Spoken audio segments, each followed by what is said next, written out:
The safety car there for that race just concluded was brought out for an incident on the approach to the first chicane, on the straight on the approach to the first chicane in the braking area to the car number 11, the Lola T280 of Alex Caffey and Franco Miners.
Marco Werner fait partie du groupe qui à l'instant est salué par le drapeau d'ami avec ce groupe de voitures qui s'était ainsi mis en ligne bien sûr derrière la voiture de direction de course. Donc le drapeau d'ami conclut définitivement cette deuxième manche pour les voitures du plateau 6.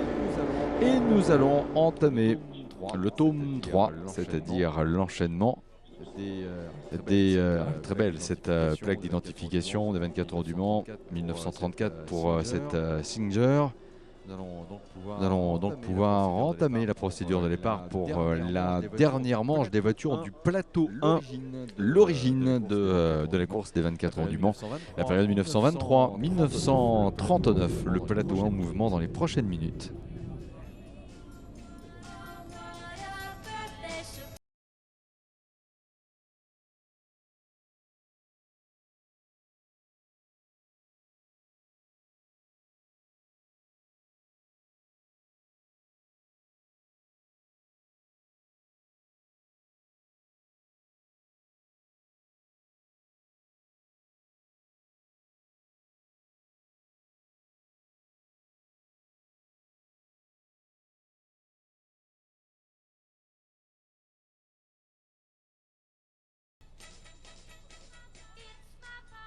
Quelques tours baptême de piste avec les constructeurs partenaires de Le Mans Classique. Dans les prochains instants, vous allez pouvoir retrouver ces voitures des constructeurs partenaires. Et après, nous retrouver pour la troisième manche des voitures du plateau 1.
À nouveau un grand bonjour à vous toutes et tous. Il est 8h37 à la pendule officielle Richard Mille, la pendule officielle de Le Mans Classique. Revenons donc sur les faits marquants. Que s'est-il passé ces derniers instants et que s'est-il également passé cette nuit? Si vous avez le programme officiel avec le point, vous vous dites voilà, à 8h, bientôt 38 minutes, ça n'est pas vraiment en ce moment ce qui est annoncé sur le programme. Et vous avez raison. Et nous avons eu quelques incidents durant la nuit qui ont entraîné des interventions.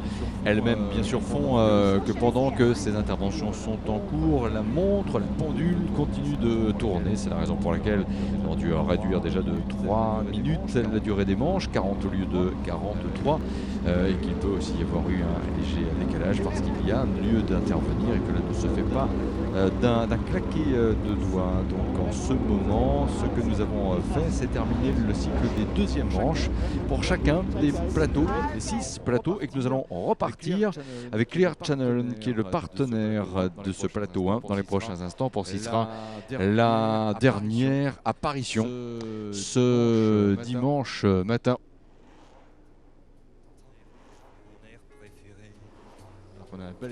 On a un balayage en ce moment avec l'expo Renault qui borde la zone de pré-grille avec les superbes Alpine 460 Nissan des 24 heures du Mans. On a pu retrouver également la gagnante de 1978. Waouh, c'est superbe. Ces expos Renault et Porsche qui sont dans le secteur des S bleus, comme pour rappeler justement que ces marques étaient vraiment des marques rivales dans les années 70, sont accessibles sans besoin d'un badge particulier. Faites-vous plaisir, allez-y, c'est absolument somptueux. Et c'est bien aussi d'avoir ramené les Alpine 460 numéro 35 et 36, vu ici il y a 3 semaines, en référence en particulier à la numéro 36 qui s'est imposée au niveau de l'équipage. La présence de Nicolas Lapierre, en plus de Gustavo Menezes et de Stéphane Riquelme. Nicolas qui a remporté une deuxième victoire consécutive dans la catégorie LMP2. Ce que vous avez à l'image sont les highlights, autrement dit un résumé des moments forts. Et à l'image aussi, vous retrouvez la voiture qui s'est accidentée dans les lunes d'hier, dans la zone d'approche de la première chicane couleur de Forza Motorsport. C'est cette voiture qui est partie ainsi, qui a connu en fait cet accident, qui a été malheureusement victime de cet accident. Vraisemblablement piloté par Alex Caffi, Franco Miners également inscrit sur cette voiture. À l'instant bien sûr d'intervenir, de vérifier aussi, après avoir procédé à l'évacuation du pilote, vérifier ce qu'il en était des rails de sécurité, bord droite et gauche de la piste. L'intervention des safety cars s'est prolongée et c'est sous safety car que l'arrivée de la course 2 pour le plateau 6 a été donnée. Assez tumultueux le plateau comme c'était à queue de la manche 54 l'illustre dans cette rediffusion. La numéro 11 s'est sortie toute seule, elle était encore en ligne droite, le pilote allait passer le virage mais il est sorti vraiment encore en ligne droite à ce moment-là. On a vu par rapport à l'intervention des techniciens et des commissaires que la voiture en fait est d'abord allée taper avant le virage sur la droite et il y a eu effectivement un effet rebondissement pour la voiture qui s'est ensuite déportée sur la partie gauche de la piste. Il nous reste à savoir qui de Franco Miners ou d'Alex Caffi était au volant de la numéro 11. La Renault numéro 9 également était là, la numéro 1 en 1978, 9 ici par rapport au repérage de ces numéros, avec Alain Serpaggi et Jean Ragnotti pour une voiture qui en 1978 était pilotée par Patrick Depailler et par Jean-Pierre Japouille. Dans les prochains instants, après les baptêmes de piste, mais aussi les rapatriements de quelques voitures qui ont connu des caprices mécaniques pour le plateau 6, nous allons pouvoir entamer la procédure de départ pour le plateau 1 avec le concours de Clear Channel qui est le partenaire du plateau 1 et ainsi donc revenir dans la période des 24 heures du Mans 1923-1939 en précisant bien que quelquefois justement le réaménagement des horaires pour terminer bien sûr le cycle des courses 2. Dans tous les cas, le drapeau damier final sera donné à 16h. Donc par conséquent, il va y avoir une révision du programme officiel entre maintenant et 16h cet après-midi, de sorte à offrir le maximum de roulage aux concurrents des 6 plateaux et aussi permettre bien sûr aux constructeurs partenaires Ford, BMW, centenaire de BMW cette année, de pouvoir aussi présenter leurs véhicules et en même temps permettre à quelques-uns de leurs clients invités VIP de faire des tours de circuit, mais aussi donc nous présenter les véhicules de leur gamme. C'est le cas pour Ford, c'est le cas aussi pour BMW. Il y a de très belles expositions également à voir ce dimanche. Commencez peut-être à faire encore une fois votre petit tour du circuit, c'est vous qui allez pouvoir bien sûr en profiter. Nous avons dans la zone qui mène vers le circuit international de karting du Mans une exposition vraiment superbe. Elle est dédiée à la National 7. Vous allez peut-être prendre, qui sait, ce soir, demain, en fonction bien sûr de vos vacances, le prochain week-end, en août, peu importe la route des vacances. L'Expo National 7 fait référence justement au bouchon fort ralentissement sur cette nationale des vacances. À voir absolument des voitures, toute une ambiance autour de cette nationale encombré, mais là pour le meilleur de nos yeux, l'Expo National 7 mérite le détour. Et c'est Patrick Peter au micro de Vincent Franzen qui était le meilleur ambassadeur, et pour cause de tout cela, en disant bien, prenez le temps d'aller partout sur l'enceinte du circuit. Tout est beau à voir partout, bien sûr. On pense tous au village, à tout ce qui est proposé aussi derrière les tribunes, mais il faut sincèrement prendre le temps d'aller voir dans les S bleus, les expositions, musée Porsche, la concentration alpine également, et donc du côté de Maison Blanche et du circuit international de karting du Mans, la remarquable Expo National 7. On va repartir avec les voitures du plateau 1. On va repartir donc avec les voitures du plateau 1. On vous rappelant d'ailleurs que la grille de départ est elle-même constituée en fonction du meilleur temps qui a été réalisé la manche précédente et qui n'est pas donc forcément le reflet, ça lui ressemble assez souvent me direz-vous, mais le reflet du classement de la précédente manche. L'on retrouve ceci étant les fameuses Talbot pour les voitures qui avaient été particulièrement promptes dès hier, avec en particulier au niveau de la pole position la numéro 2, la Talbot, la Goex monoplace décalée avec Christian Traber et le chrono le plus vite en course, le précédent, 6 minutes 10 secondes et 714 millième. Spencer Trennery également pour se relayer au volant de la Talbot numéro 2, la voiture de la pole position, et première ligne qu'elle va partager avec la 105 BGH 21 de Julian Bronson et de Gareth Burnett. Julian Bronson, éventuel pilote de départ, deuxième ligne de grille avec la BMW 328 de Albert Otten. Il va avoir pour voisin de deuxième ligne de grille de départ avec le numéro 40, l'Invicta Type S 1931 de Christopher Ball et de Nick Ball. Troisième ligne de grille, numéro 72 pour la Bugatti de Robert Spencer. Le pilote britannique qui a pour voisin au niveau de la composition de la troisième ligne de grille de départ l'Alfa Romeo de Martin Aluza, d'Alexander Ames, de Nicolas Van Doff et de Lucas Aluza. Nous avons respectivement ici un Autrichien, un Anglais, un Allemand et à nouveau un Autrichien pour la composition du Quatuor autour de l'Alpha numéro 43. Départ depuis la troisième ligne, départ depuis la quatrième ligne pour la Lagonda de l'Anglais Martin Bugler. Il a pour voisin avec le numéro 42 la BMW de Jean-Jacques Belly et de Bertrand Le Seur. L'on retrouve ensuite au niveau de la cinquième ligne de grille avec le numéro 70 l'Invicta Type S de Trevor Svett, le pilote anglais. Trevor Svett qui a au niveau de la cinquième ligne de grille de départ pour voiture voisine l'Aston Martin de Litt, la Tulters Speed de 1937 de Heinz Stamm et de Peter Dubsky. Sixième ligne avec la Bugatti de François Cointreau, d'Olivier Duboucheron, de Patrice Cousseau et de Guillaume Lemétayer.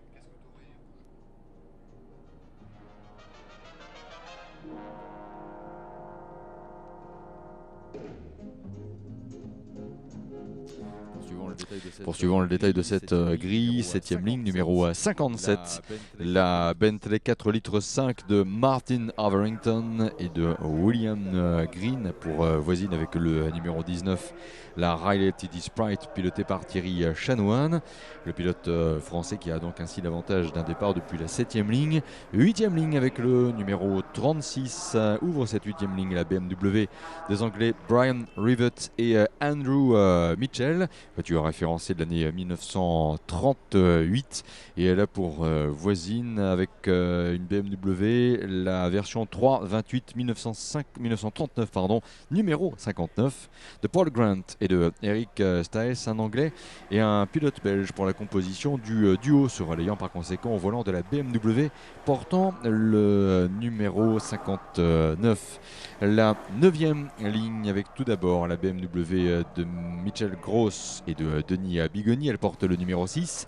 Elle a pour voisine la Morgan 4x4 réplica de Adrian van der Croft et de Richard Plant, et pour compléter le tout, 10e ligne de grille de départ avec l'Alfa Romeo 8C Monza de Hugues Baudon. Hugues Baudon, numéro 61, qui a pour voisin le duo David Morris, Padins, Dowling, et même un trio, car il y a Stephen Curtis aussi, qui est annoncé au volant de cette MG Magnet K3 de l'année 1934, une MG Magnet numéro 22 qui se lancera ainsi depuis la 10e ligne de la grille de départ. Les voitures dans leur progression sont dans le secteur de Mulsanne.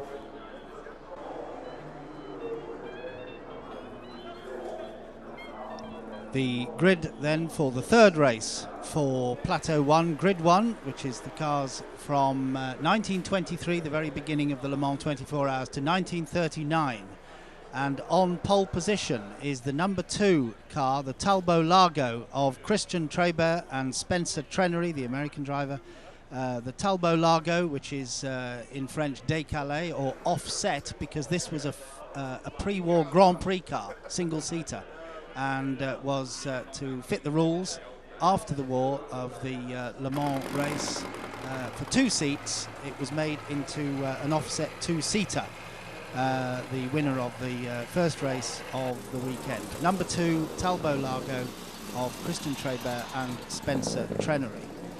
In the second place on the front row is the Julian Bronson and Gareth Burnett Talbot, the English Talbot. 105, which was again as a mark, and these cars very successful. This is one of the factory cars, BGH21 46, Julian Bronson and Gareth Burnett on the front row with the Talbot Lago alongside. On the second row, number 15 is Albert Otto, BMW 328, sharing with Diethelm Horbach, number 15, the BMW 328, with its 2-litre six-cylinder engine that ultimately after the war became the Bristol engine and much used in motor racing. The famous Bristol engine of 1971 cc's, or just under 2 litres, from the BMW 328 originally. Christopher Ball and Nicholas Ball next on the second row. Number 40 is the Invicta. Christopher and his son Nicholas in the Invicta number 40. Then on the third row we have one of the superb Bugatti Type 35Bs, a great car, the Bugatti Type 35. Robert Spencer in the number 72. And on the third row alongside is one of the cars from the Le Mans history, not this particular car, but the Alfa Romeo 8C of the Austrian team of Martin Haluza and Lucas Haluza, his son, with the British driver Alex Ames and Nicola von Dönhoff in the number 43 Alfa Romeo 8C, the 2.3 litre supercharged car, which took 4 victories outright at Le Mans in 1931, 32, 33 and 34. A fantastic run for the Italian manufacturer, the car of the Haluzas, the Alfa Romeo 8C on row 3.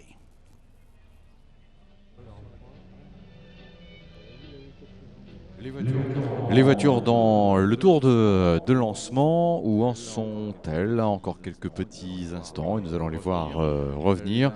La course avec un temps, durée de l'épreuve qui reste de 40 minutes, donc on n'a pas de réduction pour autant. 40 minutes pour la durée de cette épreuve. Troisième et dernière manche pour les voitures du Plateau 1, voilà, celui qui va nous ramener avec les tout débuts de la belle épopée des 24 heures du Mans à partir de 1923. Une course dont le premier départ a été donné un certain 26 mai avant de la déplacer au mois de juin en raison du fait que c'est la période où les jours sont les plus longs, par conséquent les nuits les plus courtes. Et ces voitures qui pouvait aussi faire l'objet d'un usage routier dans la mesure où elle devait figurer au tout début de l'histoire dans le catalogue des constructeurs. Cette année est importante aussi pour l'Automobile Club de l'Ouest car il s'agit de l'année du 110e anniversaire de la CO. Les voitures arrivent maintenant et que tout a commencé ici avec le Grand Prix de l'ACF de 1906. Naturellement, à cette époque-là, on n'a pas encore la tête plongée dans la création d'une course de 24 heures, mais si vous le pouvez aussi cet été, peut-être ce soir, demain, prochain jour, refaire un tour du grand circuit de 1906, faites-le. C'est aussi un site qui a gardé énormément de charme et encore quelques petites pièces visibles de ce circuit, dont le fameux pont du circuit du côté de la zone des Citelles. Allez, attention au départ. Et voilà, top, c'est parti pour les voitures du plateau 1. C'est parti pour les voitures du plateau 1. La Talbot numéro 2 est effectivement partie en tête quelque part. Les départs se suivent et les marquages de supériorité d'entrée de jeu se vérifient. Donc toujours une voiture coup de cœur, enfin toutes sont des voitures coup de cœur dans ce plateau-là, mais la Bentley 3 litres Speed Model de Jonathan Turner et de William Metcalfe est une voiture authentiquement 1925 et de trop rares fois. Nous avons prononcé les syllabes Citroën dans l'histoire du Mans avec la voiture de 1932, une C4 Roadster.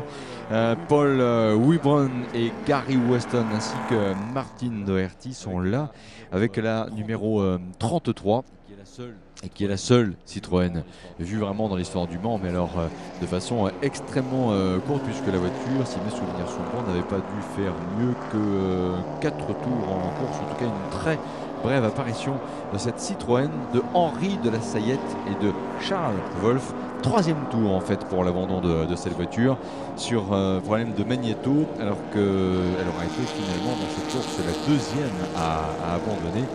La première fut une Bentley en 1932, la voiture de Jean Trévoux qui était aussi son concurrent, et de Marie, malheureusement éliminée sur accident en 1932.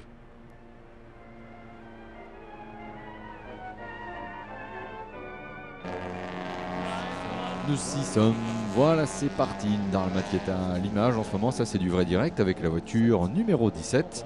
Et pendant ce temps, nos doyennes arrivent toutes gaillardes au franchissement de la chicane Forza Motorsport et tout va bien.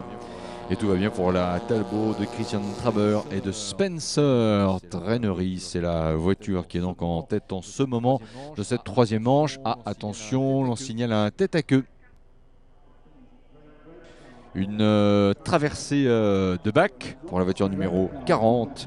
L'Invicta de Chris et de Nick Ball à la première chicane. Le pilote, voilà, réussit à repartir. Alors la manœuvre, à défaut de passer la marche arrière, marche avant, passe un peu par le bac à gravier, mais oui, pas de souci pour la voiture, pas d'enlisement pour autant. Et la voilà qui repart, la numéro 40 donc repart. Dommage quand même, elle était en 6e position. Troisième et dernière manche pour les voitures du plateau 1. Voilà, celui qui est venu en randonnée.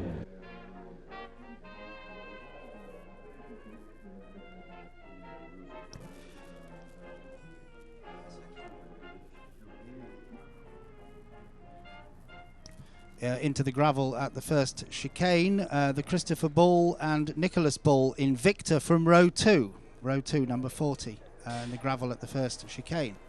Nous allons revenir sur ce qui s'est passé, dans le plateau 6 et avoir des nouvelles de Franco Miners. Nous nous posions la question de savoir qui était au volant de cette Lola numéro 11.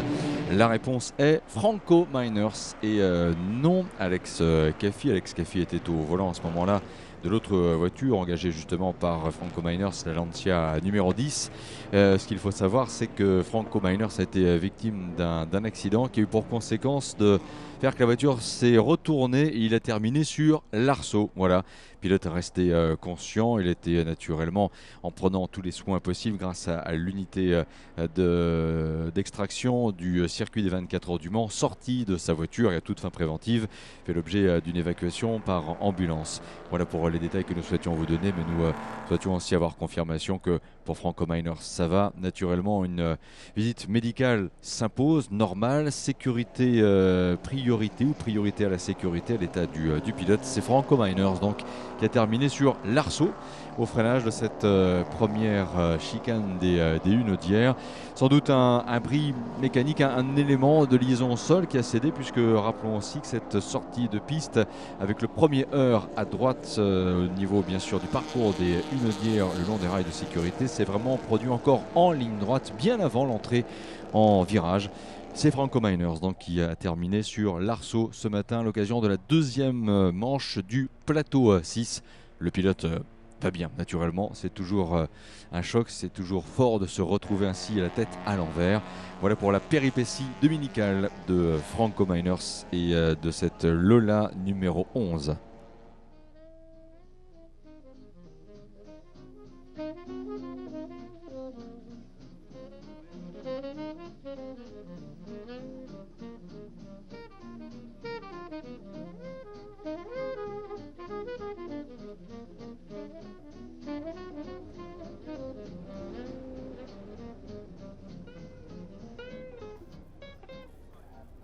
Well, I have good news. From the last race, the last plateau. There was an incident on the Mulsanne Straight going into the first chicane when the number 11 Lola turned into the barrier, and in fact the car was inverted. The car was upside down, was immediately attended by the rescue teams. I'm delighted to say that the driver, Franco Miners, has been taken to Le Mans Hospital for a checkup, but is fine. Franco Miners then taken to hospital for a checkup after the incident on the Mulsanne Straight in the last race. The number 11 Lola, sharing with Alex Caffey. The driver, Franco Miners, is fine and he's undergoing a checkup at Le Mans Hospital. That's good news. And thank you to the rescue squads, the doctors. Most important. Oui, absolument. Il faut encore une fois saluer l'efficacité au niveau des interventions de l'unité médicale et voilà, ça a permis d'avoir donc une très bonne confirmation des nouvelles à propos de Franco Miners, situation renversante dont il se souviendra. Pendant ce temps, fin du premier tour pour les pilotes du plateau 1 avec la Talbot Lago avec monoplace décalée de Christian Traber, de Spencer Trannery. Il a bouclé le premier tour en 2 minutes 47 secondes, 477 millièmes. Et si tout se poursuit de cette façon-là, et on sait qu'au 24 heures du Mans, il faut rester extrêmement prudent maintenant dans les phrases de ce genre, mais on se dit qu'à la régulière, difficile de priver l'équipage de la Talbot Lago de la victoire dans ce premier plateau qui est donc passé en deuxième position, alors que là en ce moment sur l'écran géant vous avez un zoom qui montre bien ce qu'on appelle le tracking, donc avec ces puces qui façon GPS indiquent la position de la voiture sur un tour de ce circuit des 24 heures du Mans. Vous imaginez à l'époque dans les années 20, dans les années 30, si du côté des stands on en avait eu des écrans de ce genre, aussi les témoins des toutes premières éditions des 24 heures du Mans pouvaient comme par magie revenir et voir ce genre d'écran. Ils n'en reviendraient pas. Ah oui, c'est rigolo parce que j'y pensais hier, et si on le ramenait par exemple, ne serait-ce qu'une voiture du plateau 6, je parle même pas d'une Audi ou d'une LMP hybride, même pas, non, mais rien qu'une voiture du plateau 6, je suis certain qu'il y aurait beaucoup de ces fous, dans le bon sens du terme, qui seraient là en train de sculpter. Mais comment vous arrivez à faire ça? Qu'est-ce que c'est que cette histoire? C'est vrai que c'est génial de consulter le livre d'histoire de ces 24 heures du Mans, de revoir tout ce qu'il est possible de voir. Également les fameuses lampes à acétylène, l'armée qui a porté son concours pour éclairer les zones des virages les plus délicats à franchir, en particulier le virage d'Arnage justement. Et puis l'état du sol, les accotements, les barrières, les tenues, même dans les stands. Il y a une vidéo assez célèbre de Bentley Boys qui ravitaille un peu plus après dans l'histoire vers la fin des années 20, où là on se dit que le pilote en plus qui procédait, vous imaginez, Mark Arnoldi, l'année dernière Nico Hülkenberg changeait lui-même ses pneus, même encore cette année Romain Dumas remplir le réservoir de sa voiture. Il faisait tout à l'époque. Et il y a quelques images un petit peu de bidon de lait, mais là rempli d'essence, que le pilote renverse comme ça dans le réservoir. Il y en a pas mal qui coulent à côté. Ça n'a pas l'air de le gêner. À l'époque, ça devait être une question de centimes, le prix de l'essence. Voilà, mais c'était ça aussi un peu l'ambiance dans ces stands. Dans les années 20, dans les années 30, pour les premiers épisodes de la saga des 24 heures du Mans. Heureusement, chaque année s'écrit un nouveau scénario avec pour titre Suspense. The race leader is number 2 from pole position, the Talbot Largo offset Grand Prix car with its 2 seats of Christian Treyber and Spencer Trenery in the lead. A lead of 12 seconds at the moment over number 15, which is the BMW 328 of Albert Otten and Diethelm Horbach, the BMW 328 in second place, 15. And then a good battle going on between the Bronson and Burnett number 46, Talbot 105. That's Julian Bronson and Gareth Burnett racing together with the fourth placed car, number 42, another of the BMW 328s, this one of Jean-Jacques Bally and Bertrand Leseur. Good tussle going on there for third place with the 46 Talbot and the 42 BMW 328. Une Bugatti 35 rangée derrière les rails de sécurité après la chicane Forza Motorsport, donc était le numéro de la voiture en question. Ce qui est aussi sympathique, c'est que les pilotes peuvent envoyer des messages par des gestes, hein, pas des SMS non plus cachés là sur un siège de voiture, de siège du passager ou de la passagère. Mais c'était le cas pour le pilote de la Citroën C4 numéro 33 il y a un instant, entre Paul Webro, Gary Weston ou Martin Doherty.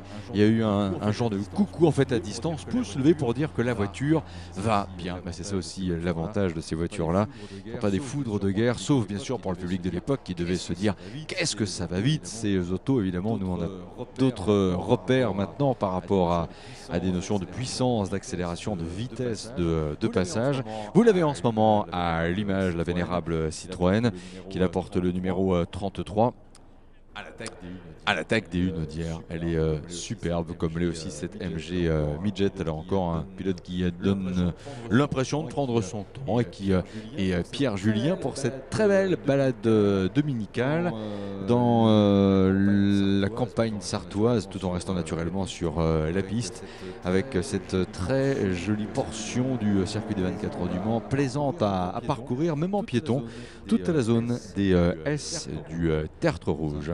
Dans un instant, le deuxième tour pour la Talbot numéro 2, qui est donc la voiture de tête, cette F1 rapportée à l'endurance ou cette voiture d'endurance préparée aussi pour la F1. Ça peut marcher finalement dans les deux sens. Et là voilà cette Talbot décalée qui passe pour la deuxième fois après un tour bouclé en 6 minutes 5 secondes et 954 millièmes. Le tour précédent, la BMW numéro 15 de Albert Otten et de Diethelm Horbach était en deuxième position. Ce n'est plus le cas. Elle a été en fait dépassée par la Talbot numéro 46, pilotée par Julian Bronson et par Gareth Burnett. Deuxième à 13 secondes 9 de la voiture de tête et avec une avance de 2 secondes 5 par rapport à la BMW numéro 15 de Albert Otten et de Diethelm Horbach.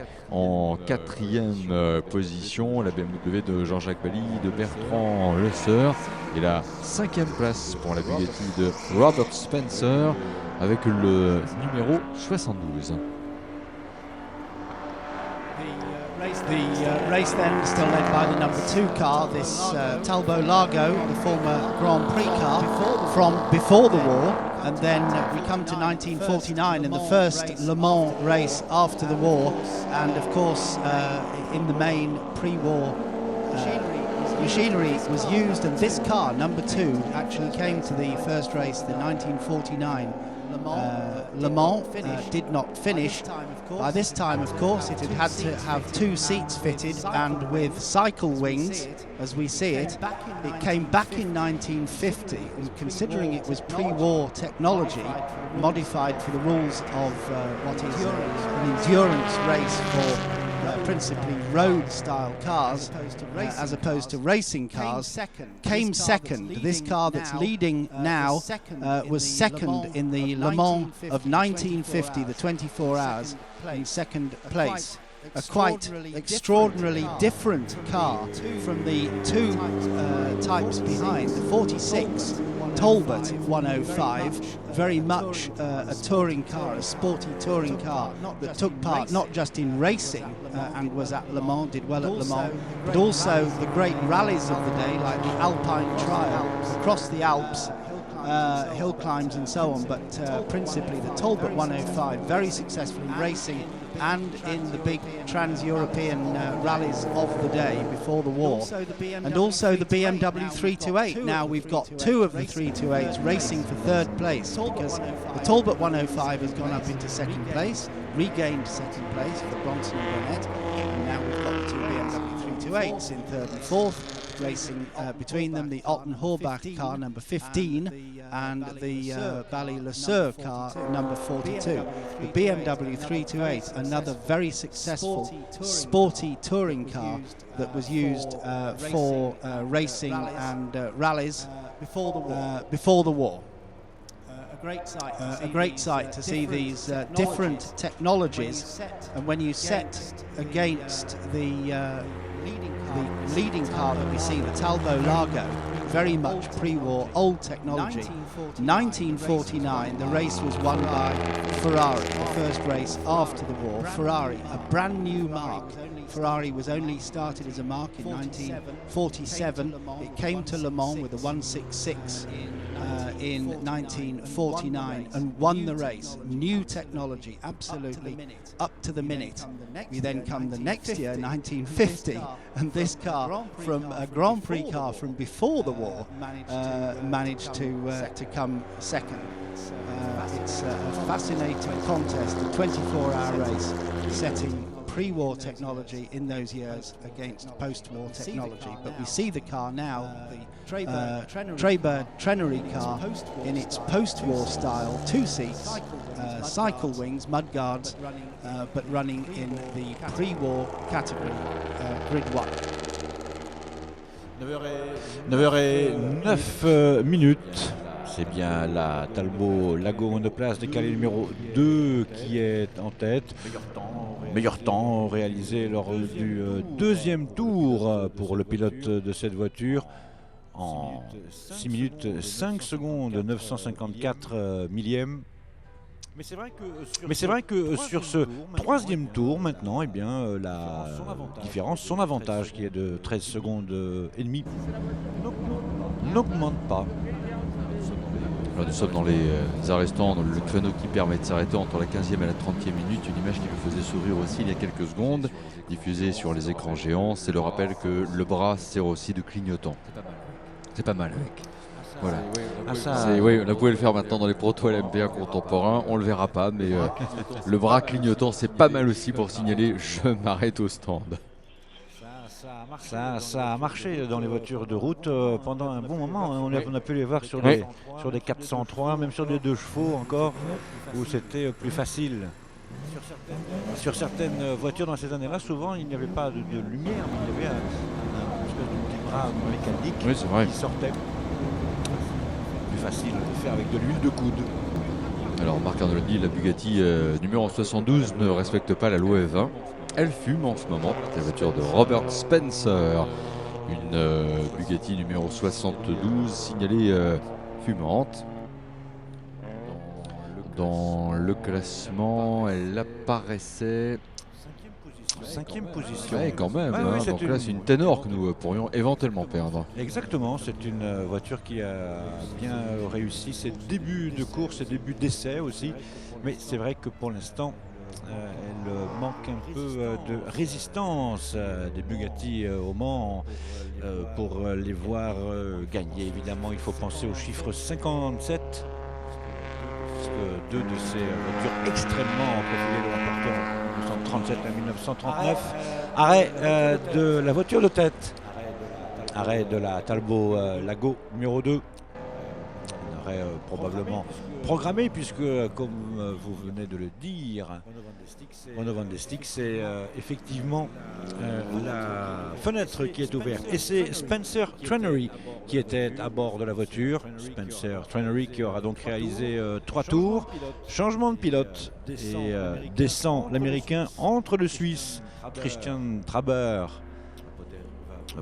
Va pouvoir se porter au volant de la voiture.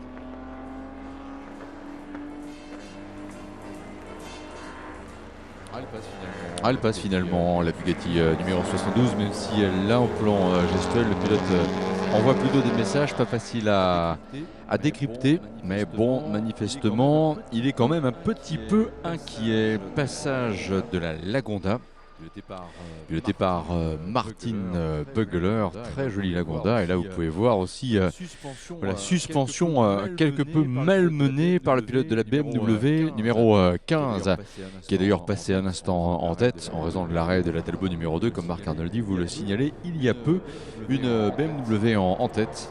Pour saluer aussi le 100e anniversaire de la marque et de rappeler qu'en 1923, l'année de création des 24 heures du Mans, BMW se lançait aussi dans l'activité moto, ce qui reste vérifié toujours aujourd'hui. Plusieurs arrêts, Bentley 57, BMW numéro 6 et également dans la voie des stands, l'Aston Martin numéro 16, la BMW numéro 36 aussi dans la voie de décélération. Oui, voilà.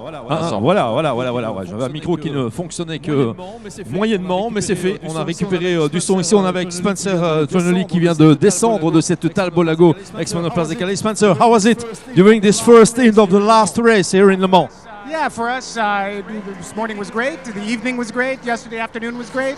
It's just a matter of keeping the car safe, doing consistent lap times, staying ahead a little bit. We have a little bit of a cushion, so it's really our race to lose.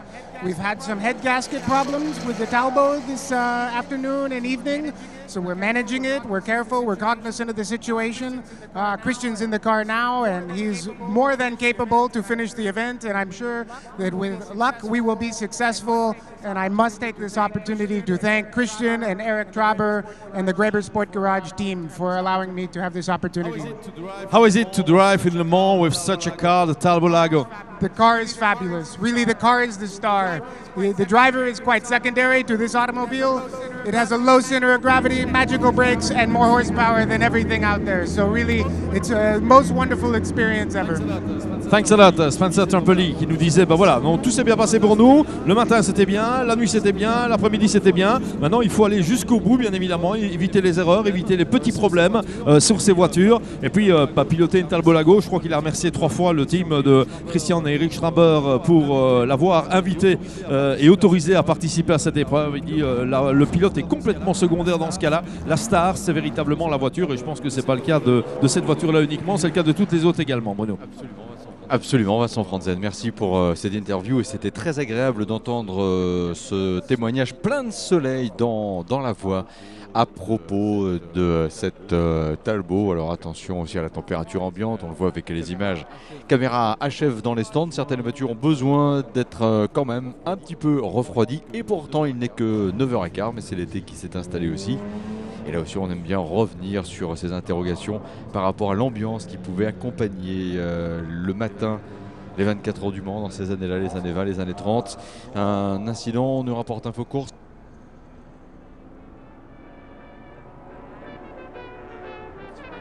On signale une Peugeot d'Arlemat arrêtée sur le circuit.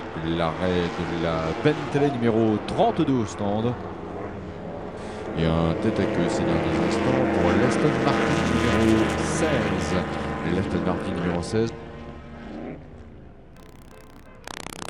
Pour une voiture qui figure en 12e position, la 12e place pour cette numéro 16.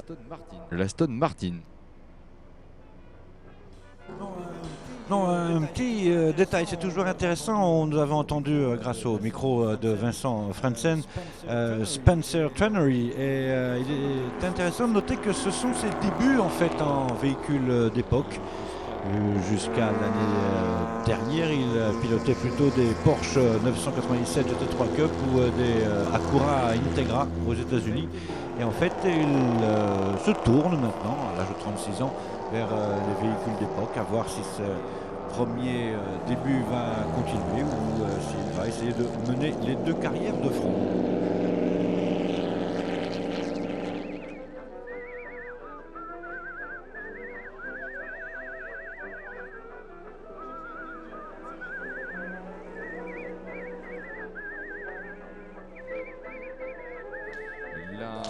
La Bugatti numéro 72 s'arrête alors qu'elle était cette voiture déjà signalée un peu fumante quelques instants plus tôt, et malheureusement la voilà qui s'arrête alors qu'elle est en 3e position. Et attention à l'arrêt probable de la BMW numéro 15. Oui, c'est bien elle. L'arrêt de la voiture de tête alors que la course est dans sa 25e minute. 25e minute et Vincent Franzen. Juste un petit commentaire rapide, la traduction de Russell pour la 72 et on vous retrouve. Oui, le numéro 1 en fait qui a un problème, la Bentley 4.5 litres Le Mans. Il y a un sérieux problème d'ailleurs puisque malheureusement elle n'ira pas au bout de cette aventure du Mans classique. Cette Bentley numéro 1, arbre de transmission cassé, et c'est malheureusement l'abandon pour cette Bentley. Voilà, dommage bien sûr, il manquait finalement quelques minutes. Quelques minutes, oui, c'est cassé. Ce fut plaisant. C'était très bien. Rendez-vous dans 2 ans. Voilà, parfait, voilà, le rendez-vous est déjà pris, Bruno. On en a un pour dans 2 ans. Parfait. Merci Vincent, depuis la voie des stands, et vous avez donc pu récupérer la BMW numéro 15 et la numéro 42. Alors dans l'équipage de la numéro 42, il y a Bertrand Le Seur. Mon cher Vincent, je ne sais si c'est lui qui va se mettre en place au volant, auquel cas ce sera pour plus tard à l'interview, s'il descend de la voiture. Peut-être un clin d'œil avec lui, un commentaire ce dimanche matin. Je sais qu'il sera heureux aussi de le faire. L'arrêt de la très fringante Peugeot 402 d'Arlemat de 1938 et surtout le passage devant les stands. Le numéro 2, alors la 15 repart et il y a changement de leader forcément. La Talbot numéro 2 a largement le temps de terminer l'ascension de la ligne droite des stands et le reprend la tête, Vincent Franzen. Oui, effectivement, on a retrouvé Bertrand Le Seur, mon cher Bruno. Alors c'est son équipier qui est au volant de la 42 qui part maintenant. Alors Bertrand, voilà, un premier bilan, on arrive gentiment pour le plateau 1 au bout de ce Mans classique. Comment vous avez vécu ce week-end? C'était un grand week-end comme d'habitude, une très belle course, et puis notre ami Jean-Jacques fait une magnifique manche le dimanche matin comme d'habitude. Et j'espère que cette année on aura la chance de peut-être monter sur le podium, ce qui serait une grande récompense pour nous parce que ça fait 8 ans qu'on vient en Mans classique. Et bon, voilà. L'ambiance sur la piste dans ce plateau des plus anciennes parmi les anciennes, c'est d'abord total respect. Oui, effectivement, c'est beaucoup de respect, c'est une belle et bonne ambiance, de vrais compétiteurs, des voitures très bien préparées et beaucoup de fair play, mais beaucoup de bagarres aussi. Merci Bertrand Le Seur, merci, bravo, et on espère effectivement vous retrouver sur le podium tout à l'heure. Bruno. Oui, Vincent Franzen. Le Mans classique, la course du plateau 1, c'est la 3e manche arrivée dans un petit peu plus de 12 minutes avec une météo exceptionnelle. Ça marche ?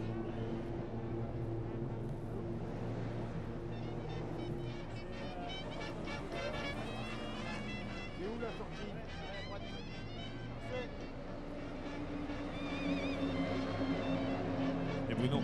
Et Bruno, on peut remarquer une tendance également dans ces 3e manches par rapport à ce qu'on a vécu hier, notamment avec les premières courses pour ces différents plateaux.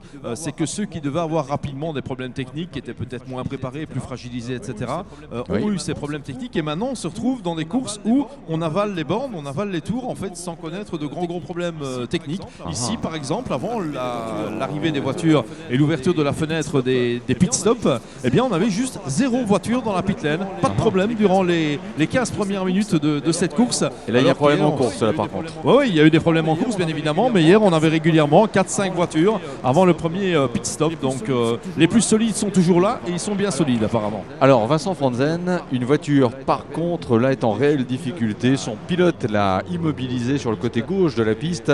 Et c'est la numéro 59, la BMW numéro 59. Elle est fumante. Le pilote est passé de l'autre côté du rail. Des extincteurs ont été apportés par les commissaires. Pour l'instant, ils n'ont pas eu besoin de les percuter.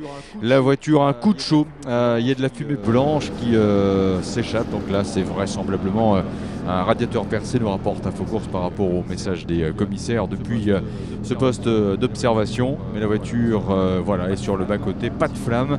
Sinon, donc clairement, une température excessive pour la BMW numéro 59, immobilisée côté gauche de la piste à mi-chemin entre la sortie du virage d'Indianapolis et l'entrée du virage d'Arnage.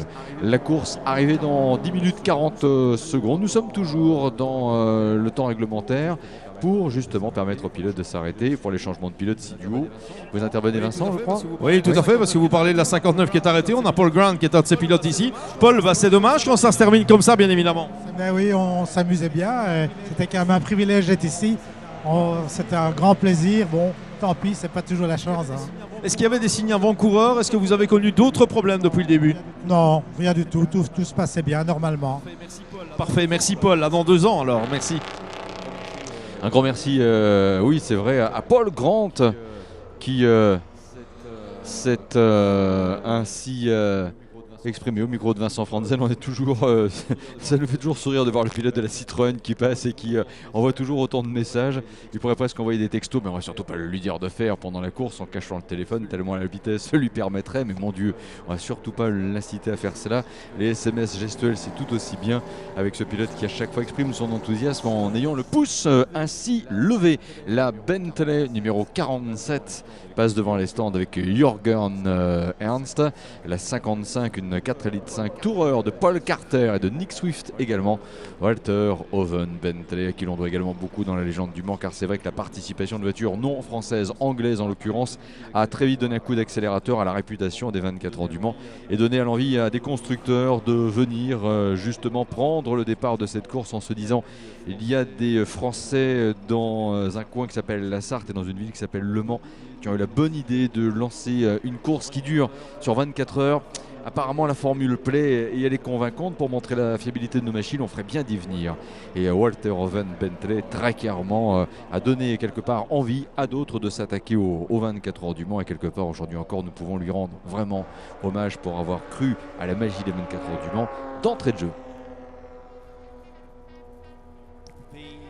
The race has 8.5 minutes remaining. All the pit stops by the top people have been completed, and number 2, the Talbot Largo of Spencer Trenery and Kristen Traber, continues to lead with over 30 seconds lead, but a great battle going on between the BMW 328 of Otten and Horbach in second place now against the 46 Talbot 105 of Julian Bronson and Gareth Burnett. Terrific battle for second place. They've left behind them the other top running car, which is the Bally-Le-Sur BMW 328, the number 42 in fourth place. So good battle for second between BMW and Talbot, with a disappointing stoppage now for the Robert Spencer Bugatti Type 35B, that's number 72, running really well in the early part of the race, but I'm afraid now stopped out on the course. That's 72, the Bugatti Type 35B. Une Invicta, de nouveau la numéro 40 en difficulté. Elle avait déjà effectué un tête à queue dans le premier tour en passant la chicane Forza Motorsport. Bis repetita à Mulsanne. La voiture repart. À propos des Anglaises, on peut bien sûr aussi parler de marque anglaise, franco-anglaise, dirait aussi certains, il y a juste raison finalement, par rapport à l'histoire de la marque, en faisant référence à Talbot, mais à propos des belles anglaises, on a également l'exemple d'Aston Martin, un bel exemple de longévité, la première participation officielle d'Aston Martin, c'est 1928, une première voiture à l'arrivée en 1932. Et dans l'histoire des 24 heures du Mans, un premier podium en 1935 pour Aston Martin, avec la 3e place de la voiture qui était à ce moment-là la numéro 29. Donc dans l'histoire des 24 heures du Mans, un premier podium en 1929 donc pour Aston Martin, ce qui était déjà finalement un premier beau résultat. 1935 pardon, mais avec la voiture numéro 29. C'est Charles Martin et Charles Brackenbury qui avaient à l'époque décroché ce premier podium. Le podium avait aussi reçu l'équipage LD Henry Stoffel sur une Alfa Romeo et une victoire Lagonda en 1935 avec John Hindmarsh et avec Luis Fontes, l'Espagnol. Et après Luis Fontes, il en faudra attendre des années pour voir justement un autre pilote espagnol gagner dans l'histoire du Mans. Mais là, il faudra attendre donc les années Peugeot 908. Nous sommes à moins de 6 minutes de la présentation du drapeau à damier. C'est bien sûr de Marc Genet à qui nous pensons à l'instant à propos de la victoire de 2009 et la Peugeot 908. Traber et Trennery sont en tête. Le dernier chrono, 6 minutes 4 secondes et 806 millièmes pour la Talbot numéro 2.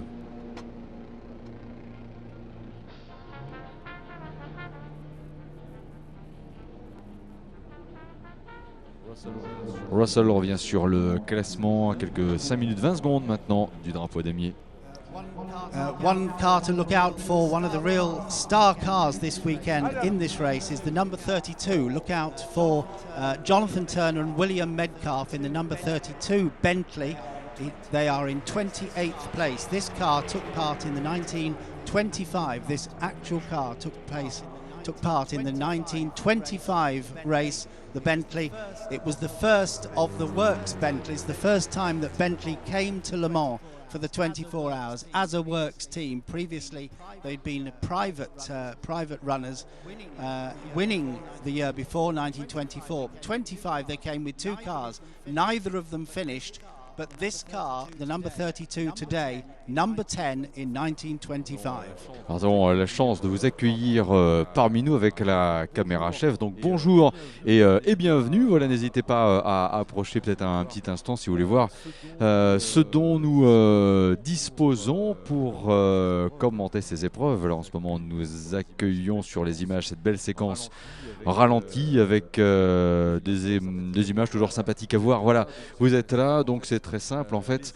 Les écrans devant nous reprennent bien sûr le classement, alors tel que par exemple cet écran là, vous voyez, on a jusqu'à 3 pages, la 1, la 2, la 3, donc là on a jusqu'à la 29e place à partir de la page 2, la 30e et ainsi de suite. Donc là cet écran là c'est le retour image. Là ces écrans ci que vous n'avez pas d'ailleurs au niveau de l'écran géant, c'est la vidéosurveillance permanente du circuit des 24 heures. Ça s'appelle aussi un mug ou une tasse, parce que pour les épreuves d'endurance c'est super pratique, de temps en temps ça rend effectivement service. Et puis là aussi on a nos petites listes d'engagés. Alors ça c'est toujours plus difficile de zoomer dessus, mais voilà, ça permet aussi de savoir comment est-ce que l'on a les équipages par rapport à cette feuille là. Et puis même si on fait marcher la boîte à souvenirs, on a également toujours avec nous quelques bonnes références bibliques que l'on vous invite aussi à aller rechercher, pourquoi pas, à la boutique ACO. C'est toujours sympa d'avoir ces ouvrages-là. Voilà, bonne journée. Le Mans Classique, ça continue et merci d'avoir été aussi attentif à cette séquence image qui nous permet maintenant de retrouver une Darl Match justement en piste avec la voiture numéro 17. Marc, nous sommes dans les 3 dernières minutes de cette course et passe devant nous une Talbot. Oui, déjà les 3 dernières minutes. C'est les 3 dernières minutes de la 3e manche du premier plateau. On commence déjà à avoir une larme à l'œil, de devoir quitter ces voitures. Ça n'est pas la première fois que cette Talbot Lago numéro 2 va l'emporter, si elle l'emporte effectivement à Le Mans Classique, puisque ça avait déjà été le cas en 2012, mais pas en 2014. En 2014, c'était bien une Talbot verte, une Talbot 105 qui s'était imposée, laissant la Talbot Lago à une place décalée en 2e position. Talbot Lago monoplace décalé qui un des premiers à les avoir pilotés en essai était Philippe Étancelin, un des grands noms, des grands pilotes français d'avant la Seconde Guerre mondiale. Marcelin Riley numéro 10 ne terminera pas. Le pilote a pris la décision de passer par le virage de la Chapelle qui fait office de virage échappatoire pour revenir plus vite au paddock. Donc le numéro 10, la Riley Brooklands, ne verra pas le drapeau damier. C'est dommage, il aurait peut-être fallu un petit coup de baguette magique pour rester.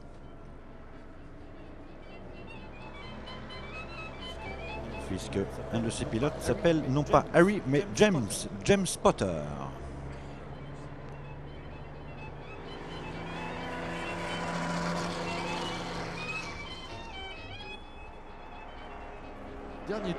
Dernier tour, et là Talbot numéro 2 fonce vers la victoire, une marque née en 1902. Et que l'on a également vu au Mans, même dans les années 30, à l'initiative notamment de Luigi Chinetti. On aura même des Talbot Lago après son passage chez Alfa Romeo, mais la marque ne lui aura pas apporté le succès escompté. Il faudra attendre 1949 bien sûr pour le voir revenir en 24 heures du Mans avec une voiture d'une marque complètement inconnue du grand public à l'époque qui s'appelle Ferrari.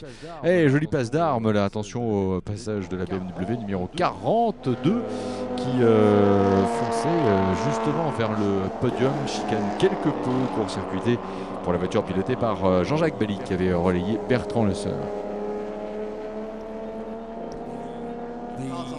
Cars on to their last lap now. Last moments of Grid 1, the third race of Grid 1, and number 2, Tribert and Trenery in the lead in the Talbot Lago. In second place, the Talbot 105 of number 46, Bronson and Burnett. Third place, another different mark and model 15, the Otten Horbach BMW 328 from the fourth place to 328 of Bally Le Seur, number 42. Fifth place is the Alfa Romeo 8C, the supercharged car, superbly successful, great run in the 30s at Le Mans, winning the 24 hours 4 times.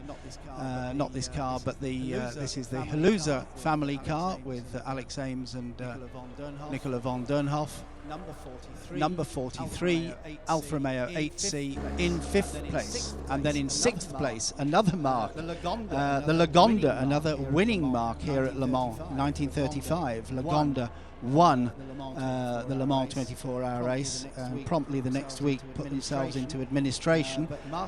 But Martin Bugler in the number 54 in 6th place for the Lagonda.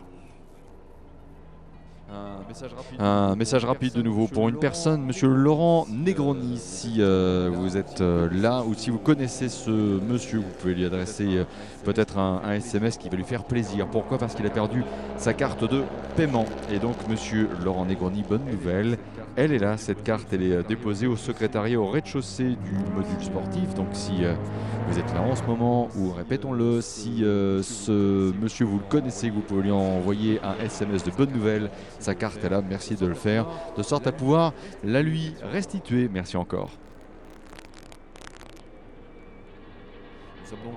Nous sommes donc dans le dernier tour pour les pilotes de ce plateau 1.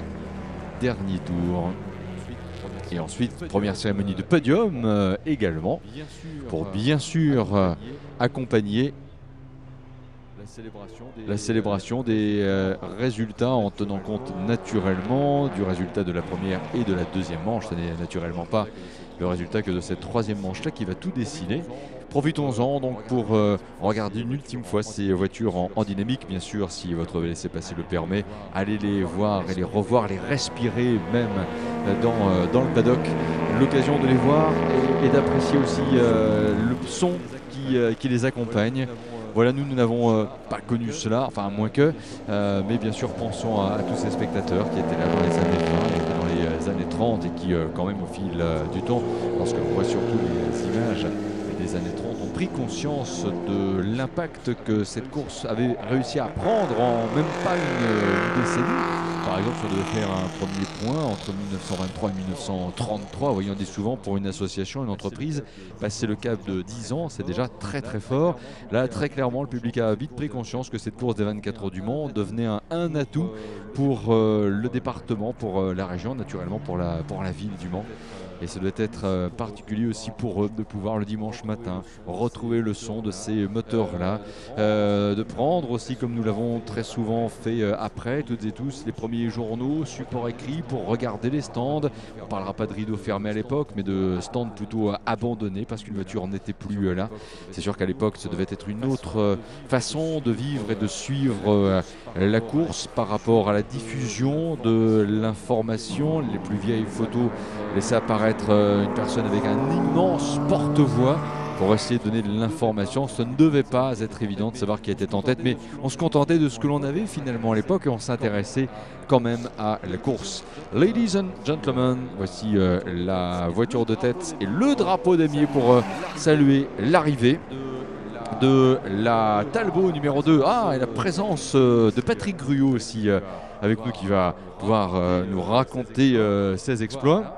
Voilà, mais si, venez cher Patrick, on vous c'est modeste, humble, c'est une de vos immenses qualités. On va prendre ce micro-là. Aïe.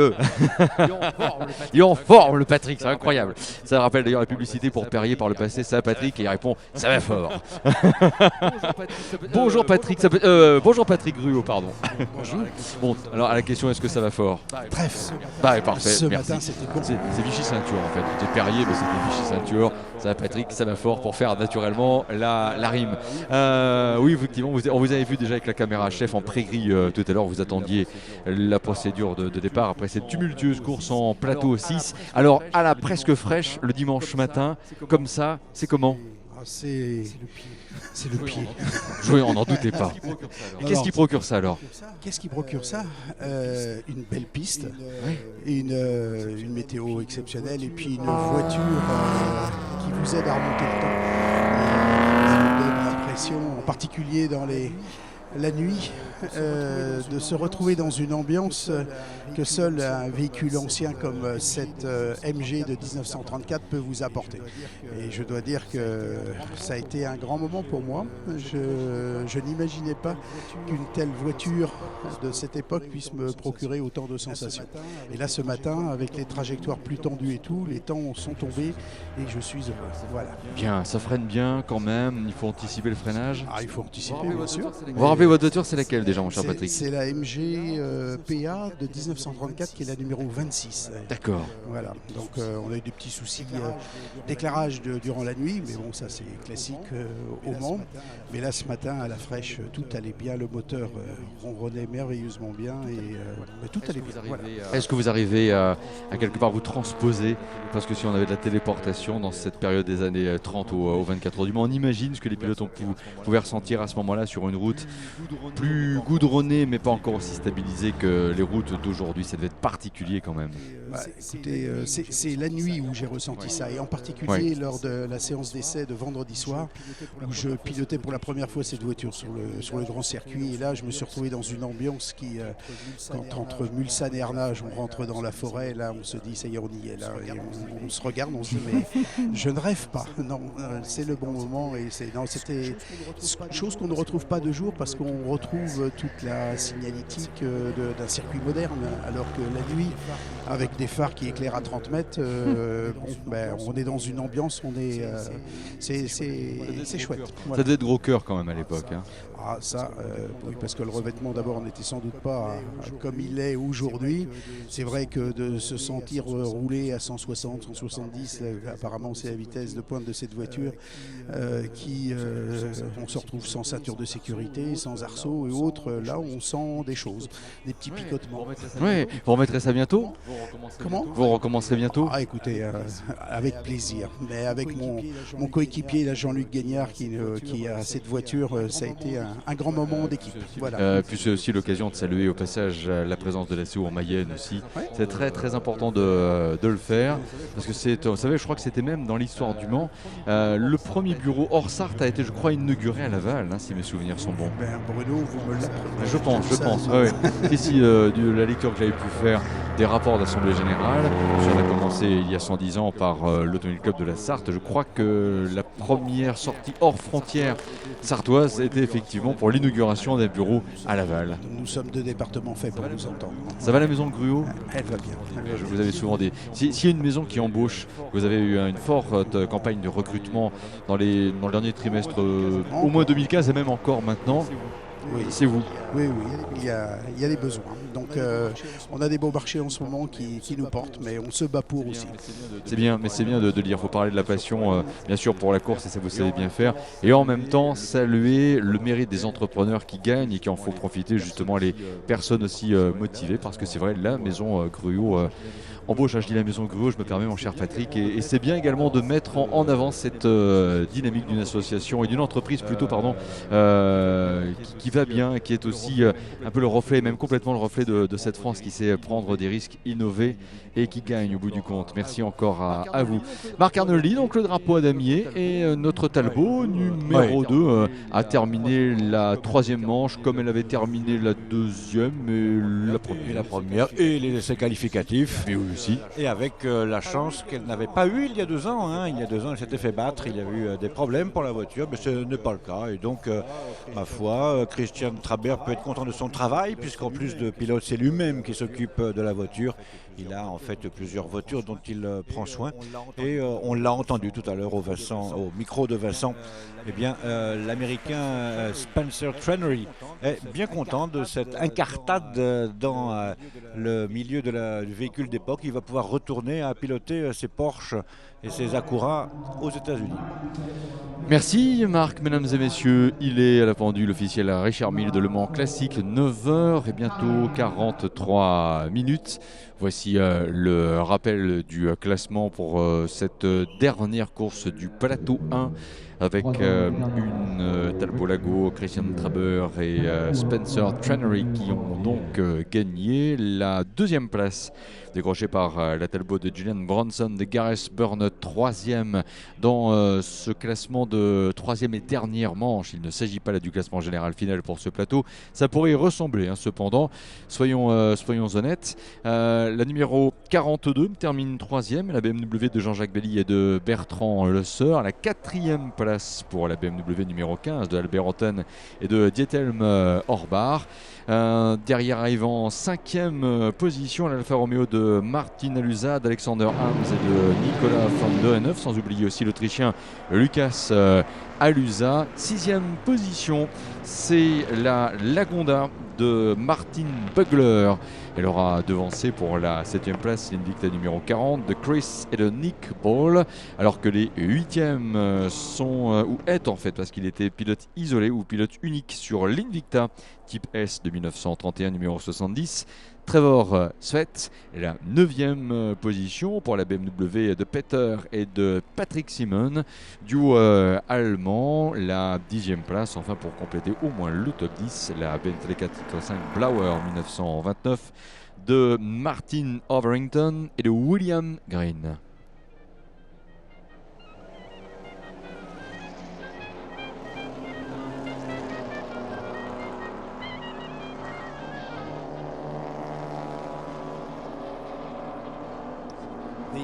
Top 6 then in that race, grid 1, the third round of grid 1. Number 2 was Traber and Trenery, Christian Traber and Spencer Trenery in that Talbot Lago to win the race by just under 45 seconds. Second place 46, Julian Bronson, Gareth Burnett in the Talbot 105. In third place, the first of our BMW 328s. Third place, 42, Bali Le Seur, BMW 328. Similar car, number 15 in fourth place. That's Otten and Horbach, 15 in fourth place. Then in fifth place, we have the lovely Alfa Romeo 8C, the number 43 of Halusa father and son, Alex Ames and Nicola von Dernhoff. Alfa Romeo 8C 43. In number 43 in fifth place, and in sixth place we have the Lagonda of Martin Bugler, number 54.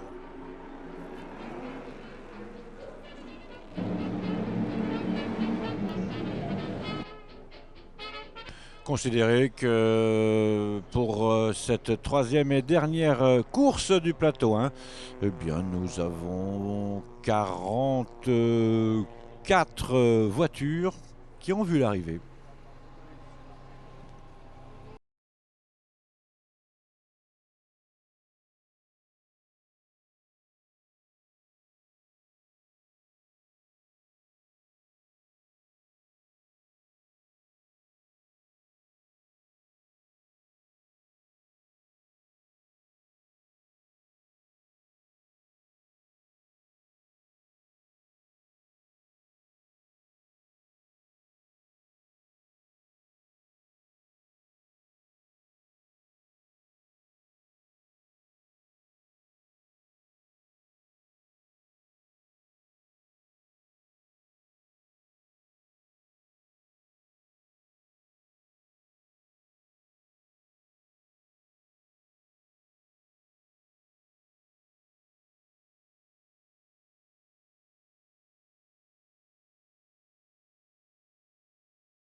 Quelques highlights sur les écrans pour revoir quelques-unes des séquences qui ont marqué le plateau 1 à l'occasion de la troisième et dernière manche. À nouveau un grand bonjour à vous toutes et tous et merci de votre présence. Le Mans classique, encore de bonnes heures partagées ensemble autour de la magie des 24 ans du Mans, rapporté et raconté à travers 6 plateaux. Nous étions en 1939 par rapport bien sûr à la référence historique 1923-1939. Nous allons donc revenir à la période 1949 jusqu'à 1956 dans les tout petits et les prochains instants. Et nous allons parler de nouvelles marques qui vont bien sûr venir aux 24 heures du Mans. À l'époque, il était question de Ferrari. C'est quoi cette marque, se disait-on en 1949, vous imaginez, de Cadillac, là encore beaucoup d'interrogations. par rapport au public. On savait déjà ce qu'étaient les Aston Martin, on s'était familiarisé avec le nom Talbot, et puis une autre marque très tôt dans les années 50 allait faire parler d'elle. On parle de Porsche, de être ça le nom. On a déjà entendu parler d'une marque de tracteur, mais voilà que des voitures Porsche arrivent aussi aux 24 heures du Mans. Et puis bien sûr Jaguar, liste non exhaustive par rapport à ce plateau des 24 heures du Mans. Pour 1949, pas de Porsche encore à ce moment-là, mais au moins Ferrari. Et naturellement, toutes ces grandes marques qui vont donc arriver ensuite, 1949, 1950, 1951. Au passage, si l'on revient sur le plateau de 1923, l'on peut finalement se dire qu'il n'y a plus que, oh là là, combien peut-être, 1, 2, 3 marques qui existent encore aujourd'hui. Schneider & Walker n'existe plus, Bentley existe, Bignan n'existe plus, Excelsior n'existe plus, Lorraine Dietrich n'existe plus, Bugatti existe encore. On ne parle plus de Brasier, de Salmson, de Delage, de Montier, de Georges Girard, de Roland Pilin, de Berlier, sauf dans les souvenirs, de Cor la licorne, de Vino, de Guingamp. Ça n'existe plus non plus, de Sarah pour la Société des automobiles à refroidissement à air. On voyait du catalogue des marques qui étaient présentes aux 24 heures du Mans en 1923. Il n'en existe plus que 2 aujourd'hui.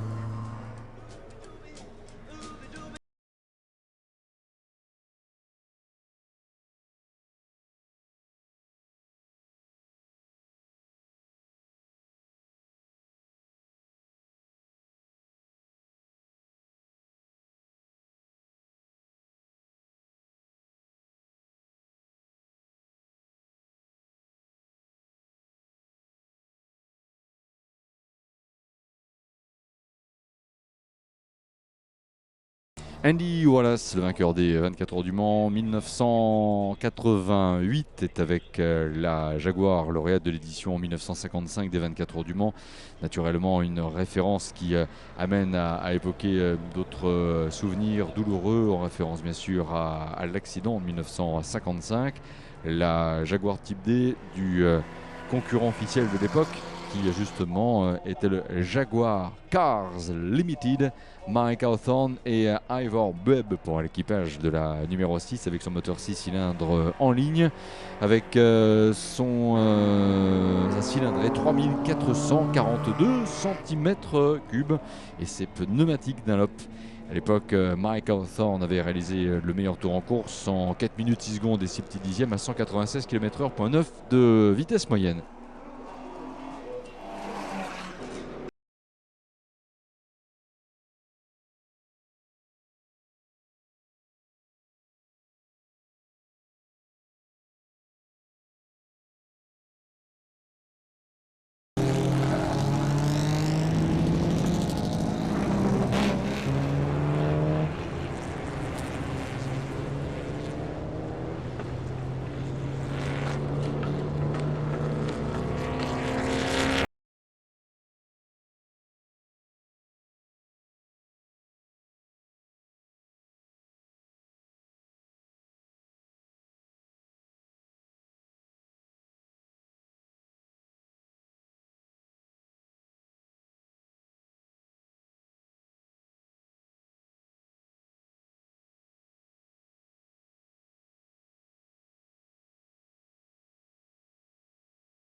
Mesdames et messieurs, 9h55 minutes, c'est le plateau 2. Dans un petit instant, naturellement, nous allons aussi attendre les pilotes du plateau 1, ce qui ne saurait tarder, pour ainsi donner